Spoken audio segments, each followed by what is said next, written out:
For the past few weeks, or almost a month, I've been investigating a game called British TRP, and I'm pretty sure you're already familiar with it, either because you've played it or because I literally made a video about it months ago, mentioning it only briefly. After receiving several reports of strange behavior occurring within the game, what started as an investigation ended up as a 40-plus page document where we compiled screenshots and videos supported by Roblox's own policies. This video is not intended to harass any player, person, or creator, nor to start a hate campaign against any other developer. My main goal is to present the evidence I've gathered and explain why I believe several situations warrant urgent review. First, we'll explain what the game is about. It's presented as a role-playing game, where you can work as a waiter or a customer, with the main focus being tea parties. The game is classified as minimal and role-playing and avatar simulator, so players aged 5 and up can join in. But does the game really work as a role-playing game? And before we delve into this question, let's first look at a timeline of this specific game. My first encounter with this game happened months ago, due to a controversy surrounding another project. However, that dispute isn't the focus of this video. I only mention it because it's what led me to observe the game for so long. Before continuing, I'd like to clarify something important. Much of the evidence you'll see in this video wasn't obtained on the same day. Some screenshots were taken at different times, some videos were recorded weeks apart, and I often had to return to the same locations repeatedly to confirm that what was happening wasn't an isolated incident. That's why it's important to understand that this video is not based on a single research session. It's based on a pattern of behavior observed over weeks. You can find all this information in the document I'll leave in the description, and in a Drive folder where I compiled each of the pieces of evidence we recovered. During several visits to the game, I observed that much of the activity revolved around social interaction and went a little beyond simply socializing. The first thing that struck me was that much of the activity did not take place around tea parties. If the main objective was role-playing in a tea room, we would expect to see players waiting tables, taking orders, or constantly using the game systems. However, a large part of the activity seemed to be concentrated in completely different places. Up to this point, everything could be explained as a social community. People talking, a group of friends, places where people usually meet. Nothing really serious. But during the visits, I began to notice a word that kept coming up. A word that seemed to be understood by the entire community. And the more I researched its meaning, the more uncomfortable I felt among them. Up to this point, everything could be explained as a social community. People talking, a group of friends, places where people usually meet. Nothing really serious. But during the visits, I began to notice a word that kept coming up. A word that seemed to be understood by the entire community. And the more I researched its meaning, the more uncomfortable I felt among them. I call it the cracking phenomenon because it's apparently a word adopted by the entire community, something frequently used in seemingly normal conversations, roleplay, and simple messages to other people. What's curious is how often they use it, and why. When I discovered the meaning, I thought I'd probably find a few cases, maybe 1 or 2 examples, or perhaps a small group of users, maybe a joke among them, something isolated. But what I found was something completely different. Why is it used?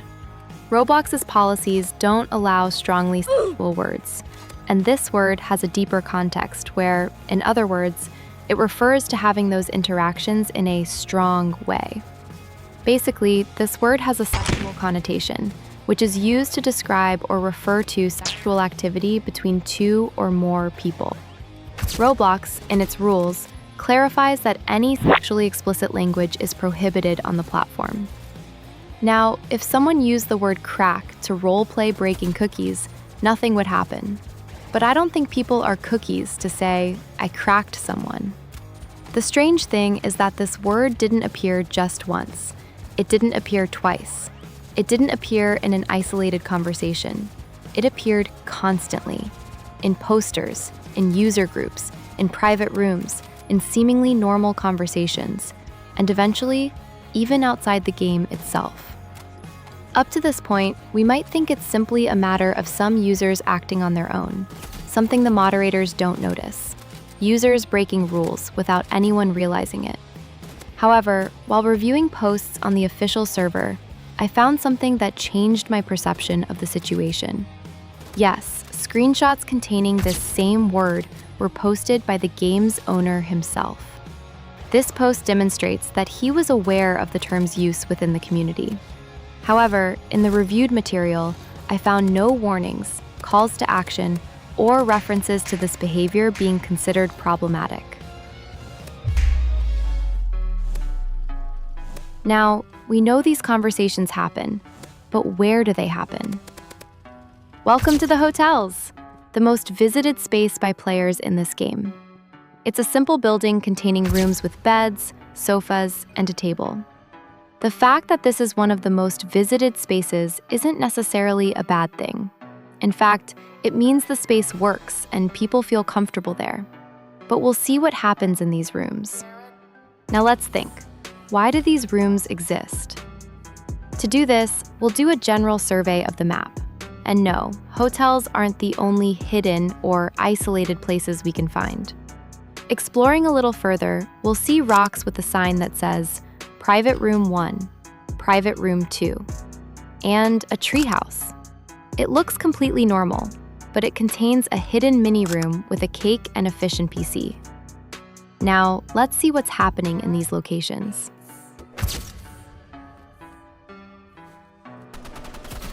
I have to say that, luckily, I haven't spotted anything suspicious so far in the underwater private rooms or the hidden room in the treehouse.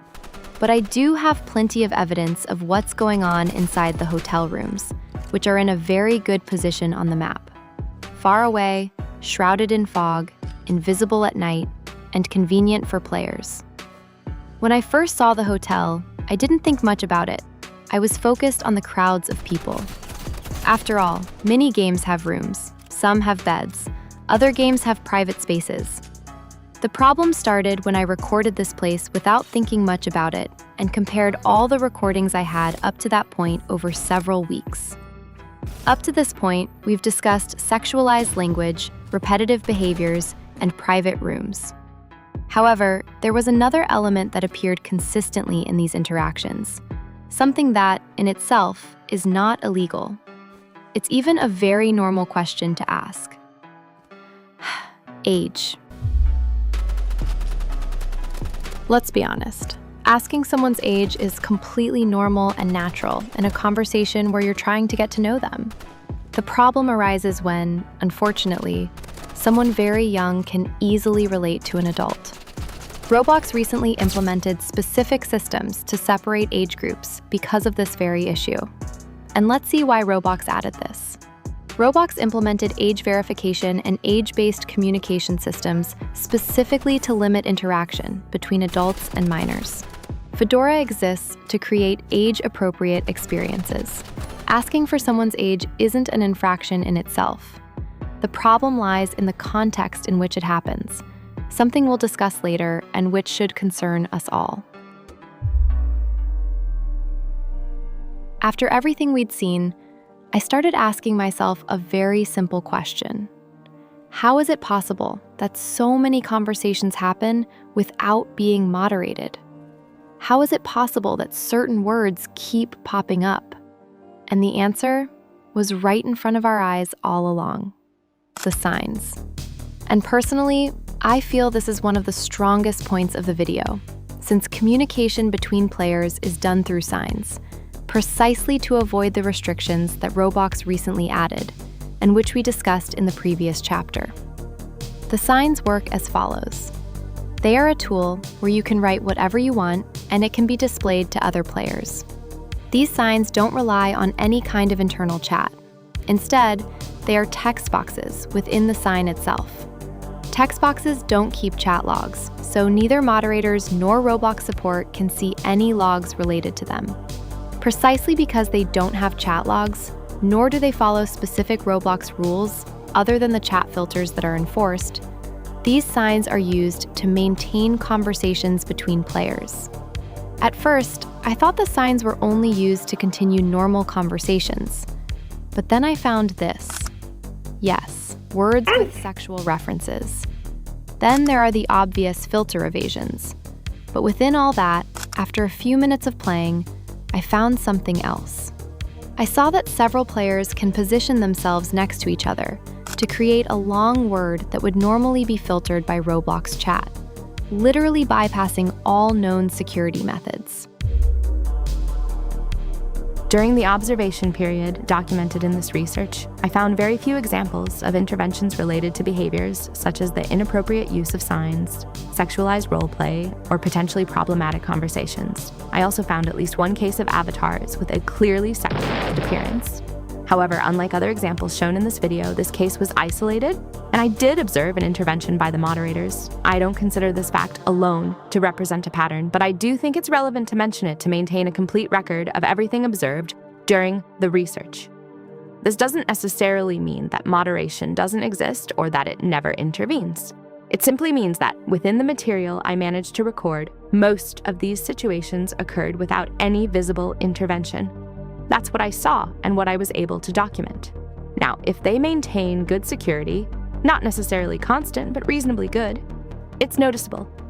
Also, I have no doubt that the moderators might be minors or not properly trained for such a complex role that involves hours of review. So far, we've seen sexualized language, private rooms, age-related conversations, alternative communication systems, and a level of restraint that, at least based on what we've observed, seems insufficient. But one question remains unanswered. How did a game with these characteristics end up being rated for virtually any age? The Roblox questionnaire is the one that every developer must complete, so that Roblox can make your game public and identify what audience it is aimed at. It is the most important step since you must explain what is inside your game, what can happen, and what cannot. But what happened to the Roblox quiz? Basically, for Sifmruc's game to be classified as minimal, he would have had to answer all the questions negatively or by saying that certain things don't exist in his game. But upon closer analysis, we could see that many of the questions in this survey were answered incorrectly to avoid being classified as mature or medium. Question 1. Social encounter section. Is the theme or activity of this experience a social encounter? Sifmruc's answer, no.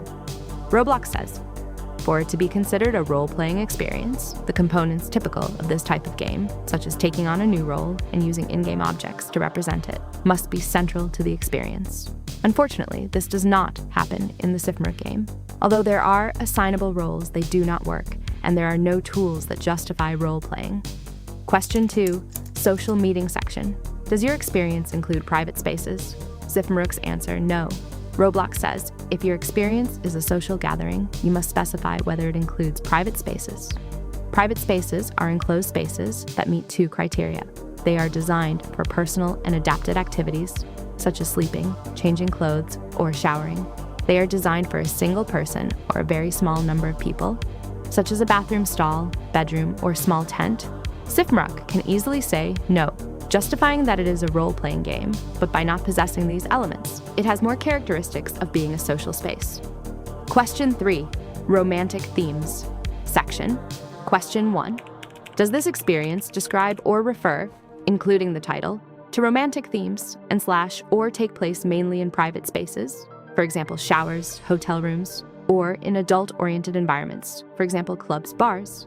Sifmruc's answer, no. Roblox says, to understand this topic, it's important to understand 3 different definitions. We'll take the third one. They are designed for personal and private activities, such as sleeping, changing clothes, or bathing. Although Sifmruc answered no, in his game he is aware that there is a hotel where a limited number of people can access and several spaces where the same thing happens. But since he justified it first as role play, he can skip this and simply put no. However, comparing the experience observed within the game with the definitions provided by Roblox for the classification of experiences, several inconsistencies appear that I consider important. Although British TRP is classified as a role-playing game, much of the activity observed during this research was focused on social interaction between players, often outside of the main game systems. For this reason, I think it's reasonable to ask whether the current ranking adequately reflects the actual use that players make of the experience. If you've played British TRP, I'd love to read about your experience in the comments. Did you encounter similar situations? Do you think the current ratings accurately reflect what happens in the game? And this is where the investigation ends. Not because the evidence has run out, but because we've reached the point where each person must draw their own conclusions. My job was to gather the facts, show you the screenshots and videos, provide supporting evidence, and explain Roblox's policies. What each of you thinks after seeing all of this is up to you. I'm ChocoGirl, and until next time.